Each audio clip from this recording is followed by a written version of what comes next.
A lot going on in Washington this offseason. You know, they had a great year in 2018 until Alex Smith suffered that gruesomely broken leg, and the organization went into a tailspin after that. They're trying to get it right now. They got so much money tied up in Alex Smith that they have to be smart in what they spend on quarterbacks. They have Colt McCoy, Case Keenum, picked up Dwayne Haskins with the 15th selection in the draft. Who knows who's going to start week one? I think McCoy's going to be gone, and it's going to be down to Keenum and Haskins. I actually think Keenum could maybe be good enough to hold off Haskins for a while. But, Shireen, it's a quarterback-driven league, and when you're the Cowboys and you're looking at with the Giants, who knows what they're going to do, and Washington, who knows what they're going to do, it feels like it's a two-team division because I feel like it's going to take a while for Washington to figure out exactly where they are and what kind of team they're going to be with these different quarterbacks to choose from.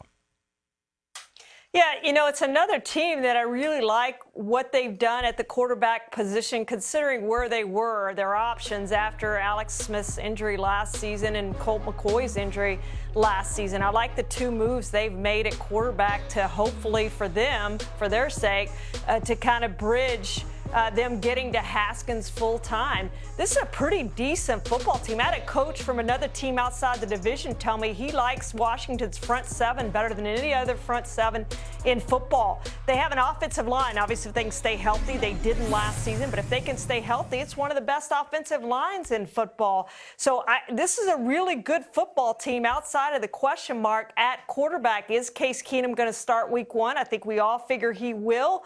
And if he does, how is he going to play? He's only really been a full-time starter the last two seasons, and he's threw 40 touchdowns and 21 interceptions. But there's also a reason that he's on his third team in 3 years. And, one of the things that will help whoever the quarterback is, the running game. And Adrian Peterson, one of the pleasant surprises last year for Washington. He was on the couch August 19, ends up joining the team and leading the franchise in rushing. They have Darius Geis, who's expected to be back for training camp. They took a flyer on Bryce Love and his ACL tear from Stanford. And, they may have too many quality running backs. It may be another situation where Adrian Peterson's like, hey, when am I going to get the football, especially if Geis lives up to his potential? But they could get it done in the running game, which would set up the passing game. And you mentioned that offensive line. That was one of the big attractions for Adrian Peterson, and they did not disappoint. It was a solid offensive line last year. If they can stay healthy and if they can get the running game going, it does become easier for Keenum. It becomes easier for Haskins, whoever the quarterback is. But, I think Keenum has just been passed around from team to team for his entire career. He was spectacular in 2017 in Minnesota, and it's just a matter of trying to, go back and find the plays that worked in Minnesota, use those plays if Case Keenum is the guy. And I think Washington can end up being far better than we expect them to be. I mean, there's always going to be bad teams in the NFL, and chances are the teams that are traditionally bad will be bad, but there is reason for hope on both sides of the ball in Washington.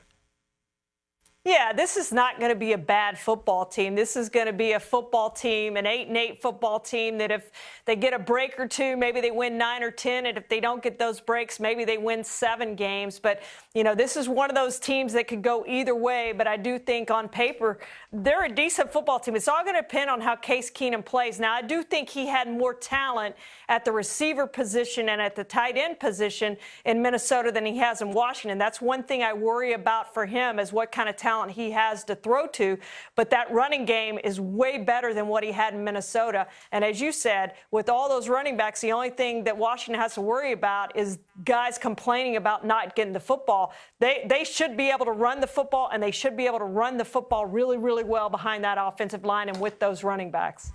And the name to watch defensively, rookie Montez Sweat. They traded back into round one with the Colts to get him. He ran a 4.41 in the 40 at the scouting combine. There was some sort of a heart problem was detected there. There's discrepancy over whether or not it's a big deal. Multiple teams had him off the draft board. Washington clearly didn't. If this guy comes in and makes an impact right away, especially with Reuben Foster now out for the year, so that does take a little piece out of the front seven. But Reuben Foster suffers the ACL tear in OTAs on Monday. But if Sweat can come in, make an impact, Jay Gruden's already said expect to see him play a lot this year. That's we get caught up in analyzing offenses and defenses, but the thing that helps an offense more than anything else is a great defense, and the thing that helps a defense more than anything else is a great offense. And the Washington franchise may have some balance here, and if you have balance, that's how you end up being successful in the only stat that matters, Shireen, more points scored than the opponent on a per-game basis. Yeah, absolutely. And so many people love Montez Sweat. I think the medical question was the only question that some people had, but I think he's going to be a really good football player. And I think he went to a team that he can be a really good football player immediately and come in and do certain things. And that's to rush the passer and get after the passer. This is, again, a really, really good front seven, and they're going to get after the quarterback. And you better have a good offensive line, which we know Dallas and Philadelphia do, and that's the two teams in the division that they're chasing. But you better have a good offensive line. You better get rid of the ball quickly against this defensive line. Vegas has the over-under for wins this year for Washington. It's 6.5. Based on what you were saying a couple of minutes ago, it sounds like we can put you down for the over. I'm the over. Put me over.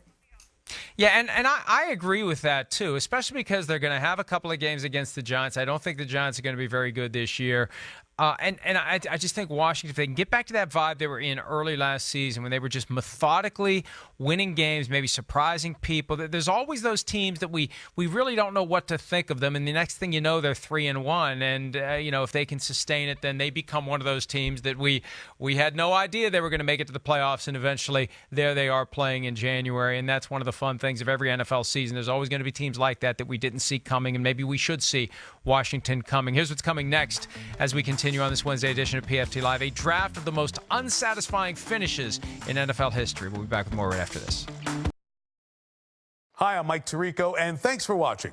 Make sure to hit subscribe for the latest news and highlights from NBC Sports.